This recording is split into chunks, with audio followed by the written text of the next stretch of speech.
Coming up on Network Africa. South Africa President announces deployment of troops to support police in tackling crime in the country.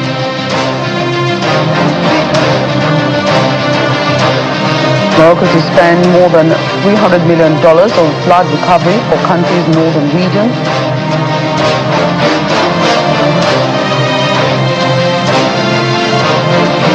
Plus, Kenya's border with Somalia set to reopen after almost 15 years.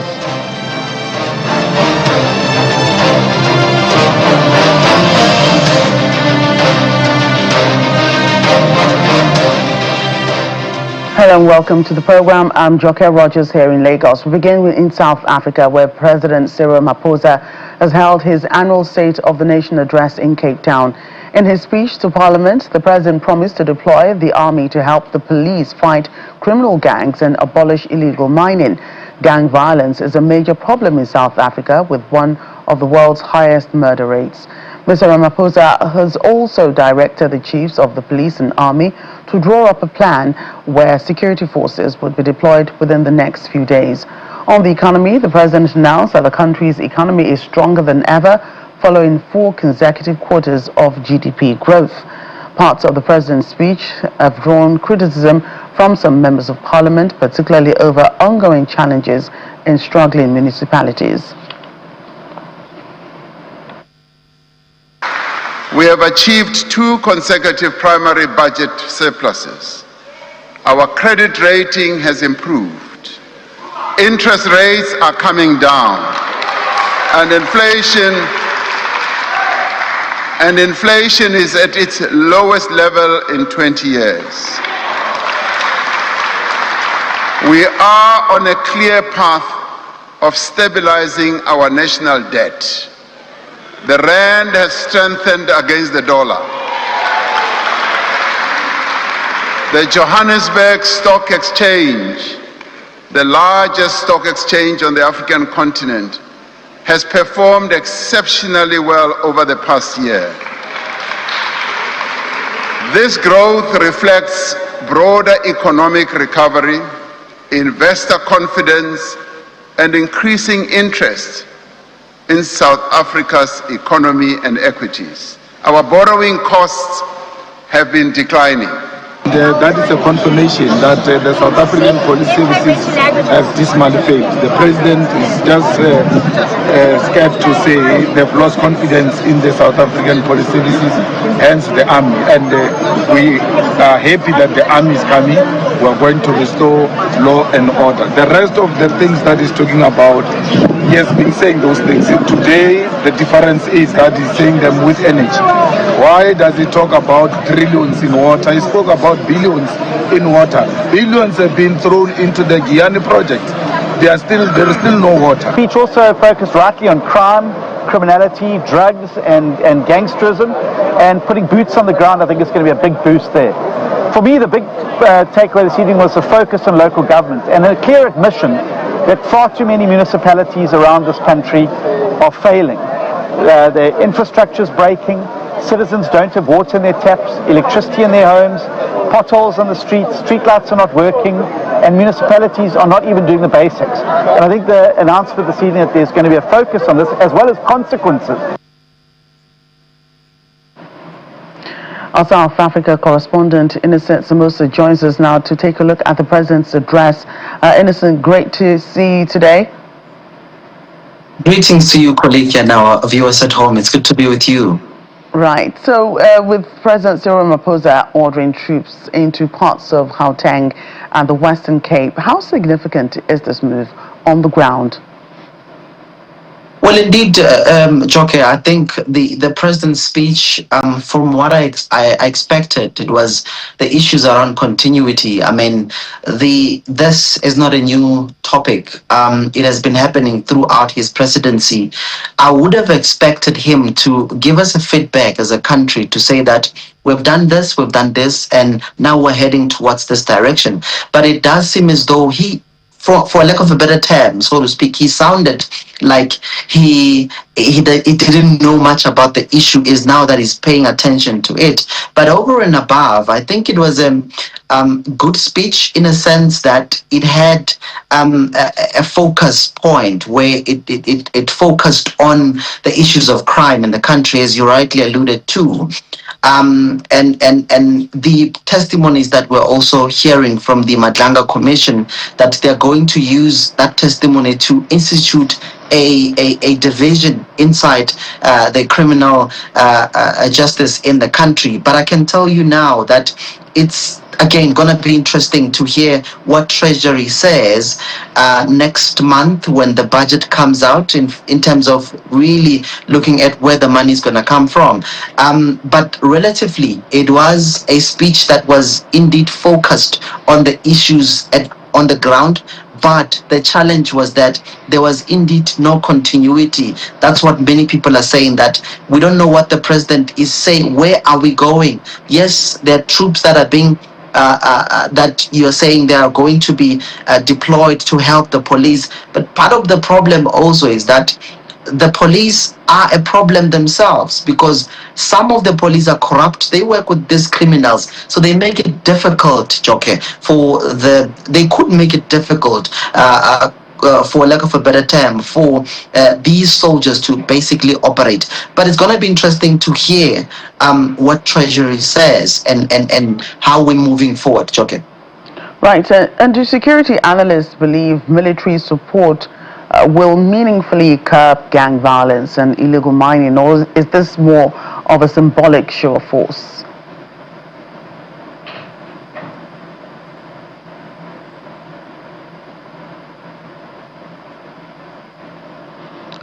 He seems to have lost connection with Innocent. We'll get back to him to continue that discussion.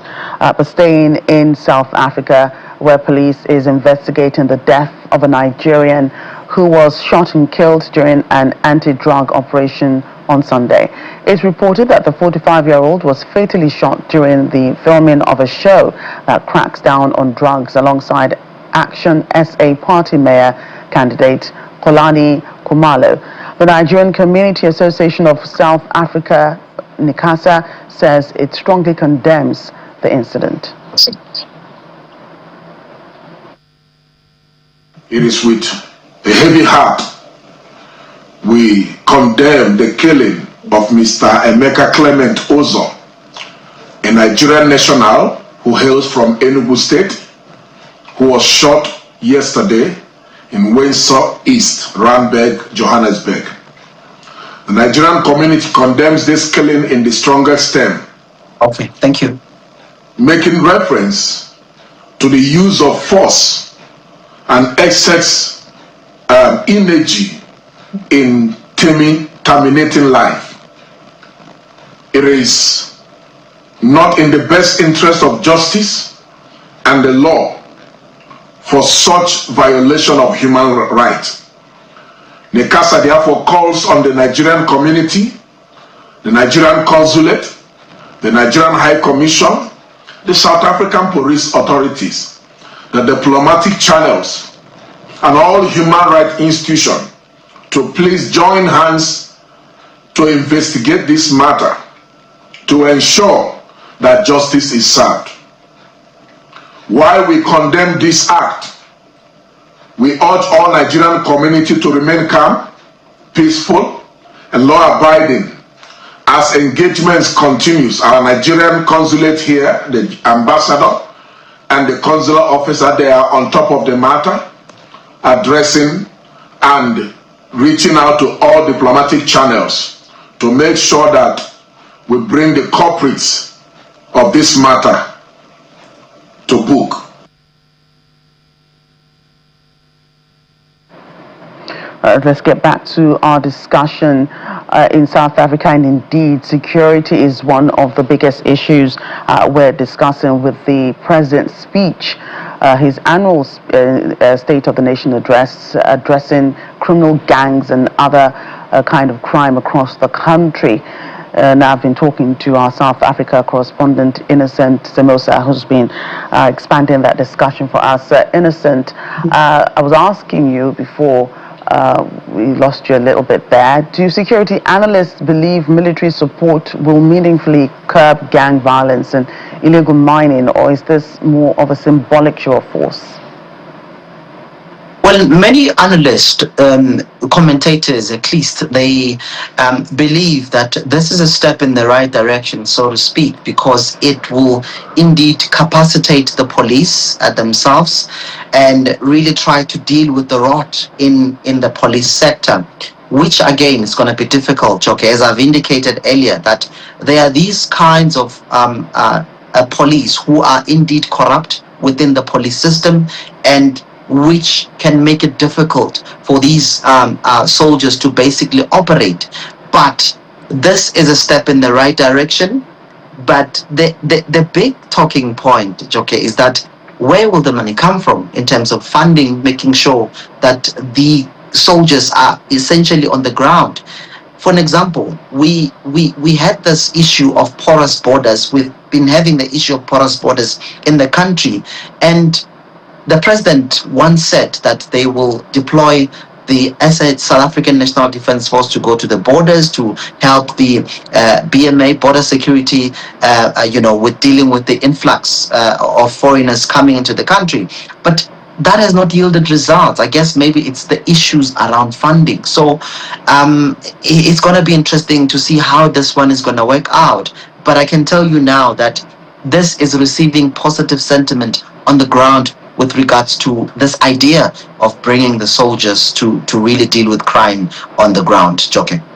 Right, so, and there are concerns about defense funding and the capacity of the South African National Defence Force. How prepared are they for this deployment?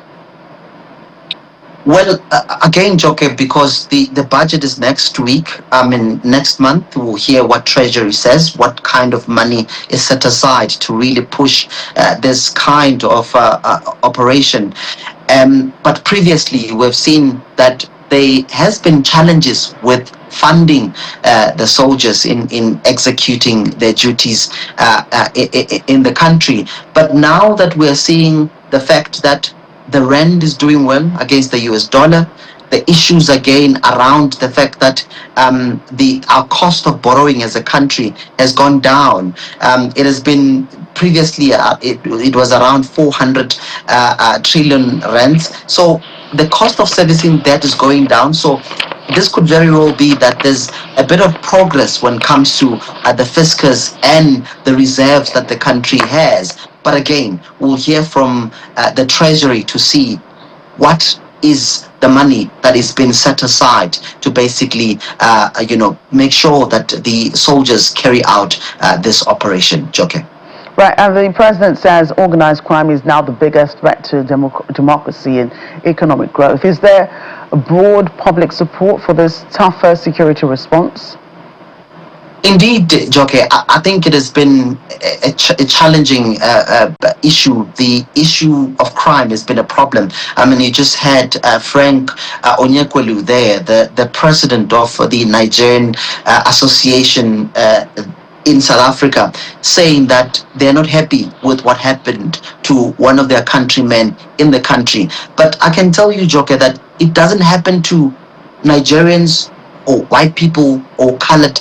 It happens to everyone. So crime in the country is not targeted. It happens to everyone. But it really does put a strain on relationships when it happens to someone who is not a local. But I can tell you now, Joke, that it does seem as though there is that commitment from the presidency. There is that commitment from the GNU. In fact, one of the GNU members said that the president has done a thorough consultation with them before he delivered the speech. So therefore, the soldiers' deployment is the intervention of, or should I say, the contribution from other political parties that are part of the GNU, and they're excited that the president has taken it to heart, and he's making sure that this becomes part of the conversation here. But the other element is that there is that need, Joke, to deal with the issues of corrupt police personnel within the police system. And that's what the government has been doing with the Madlanga Commission. So we wait and see to see how much will be prioritized to that and whether or not those funds will be enough for the soldiers to basically carry out these duties, Joke. Right. Thanks again, Innocent. Thank you so much, colleague. And still to come on the program. South Africa looks to boost its defense in drone technology. More details on our Africa Tech segment. Please stay with us.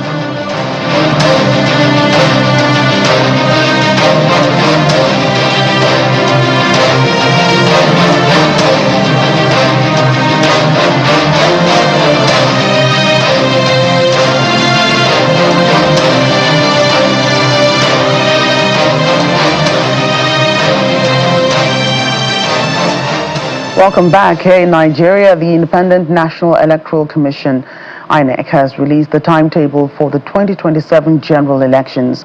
The schedule shows that presidential and National Assembly elections will hold on Saturday, February 20, 2027, while governorship and state assembly elections are fixed for Saturday, March 6, 2027. Campaigns for the presidential and National Assembly elections are scheduled to hold between November 18, 2026 and February 19, 2027, while campaigns for the governorship and state assembly elections will run between December 15, 2026 and March 5, 2027. Some other dates noted on the schedule include the conduct of continuous voter registration set to hold between April 2026 and January 2027, while submission of candidate lists is slated for October 1 to 31st, 2026. The publication of final candidates list is set for November 15, 2026, and party primaries will run from July 1 to September 30th, 2026. Elsewhere, at least 21 people have died after a passenger boat capsized in River Nile State in northern Sudan. According to the Sudan Doctors Network, the vessel was carrying nearly 30 passengers, including women, children, and elderly, as it traveled between the villages of Taba al-Kawad and Dame al-Karai. Authorities say 21 bodies have so far been recovered, while rescue teams continue searching amid fears the death toll could rise. Eyewitnesses say the boat overturned on Wednesday evening near Shendi after being hit by strong waves. 6 people are reported to have survived.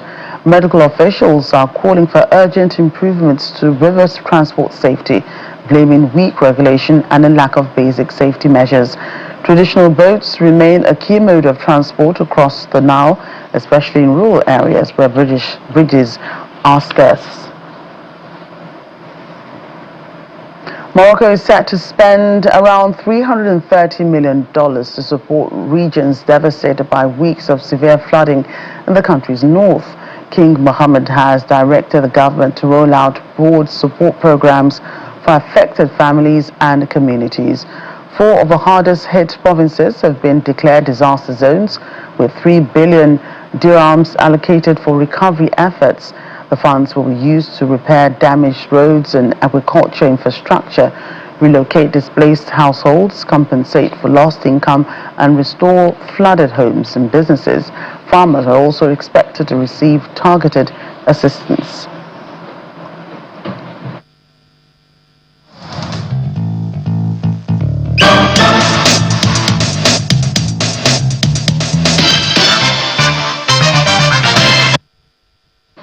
Welcome to our Africa Tech segment. As global security dynamics continue to shift, South African defense and aerospace firm Milcor says it's considering doubling production of its locally developed unmanned aerial vehicle, the Milcor 380. Now, the increase in the production of the 380 comes as UAVs, also known as drones, are increasingly being used for combat missions, surveillance, and reconnaissance, among other uses. Our correspondent, Innocent Samosa, has more detail. UAV, or unmanned aerial vehicle, is an aircraft that flies without a pilot on board and is operated remotely or automatically, often used for surveillance monitoring or data collection. Milco's Technical Business Development Manager, Samuel Skuman, shares the reasons why the use of drones have expanded rapidly in modern warfare, transforming how states and non-state actors conduct surveillance, target adversaries, and project power. I think the need speaks to the current geopolitical landscape globally. I mean, we've seen different governments increase their defense budget significantly over the past year, and like I said, it speaks to current conflict areas that are around the world, and that brings about a need to keep your country sovereign and to keep your country safe. So this drone and its need is coming from defense more than it is attack, although it can be used in battle situations. He details the 380's ability to counter electronic warfare, including its resilience against jamming and signal interference. The key capabilities would be that it flies at 30,000 feet, so that's far above the noise and visual level, and then it has an endurance of 30 hours, so it can fly continuously for more than a day, which enables that 24/7 surveillance.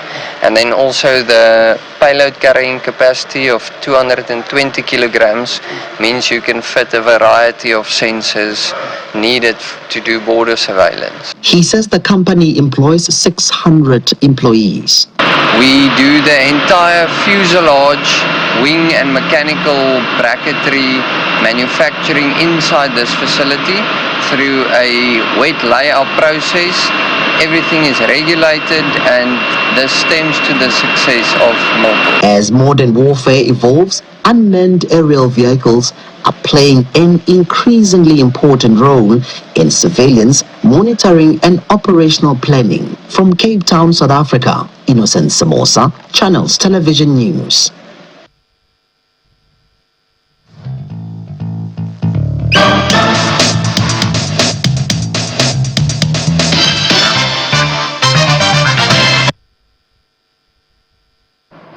And we end the program with our facts about Africa. Did you know that Namibia is the world's second least densely populated country and features the Namib, the oldest desert on Earth, estimated to be over 55 million years old. It's renowned for having the largest free-roaming cheetah and black rhino populations, the highest sand dunes, and the skeleton coast. That's our program today. Thank you for watching. I'm Joke Rogers.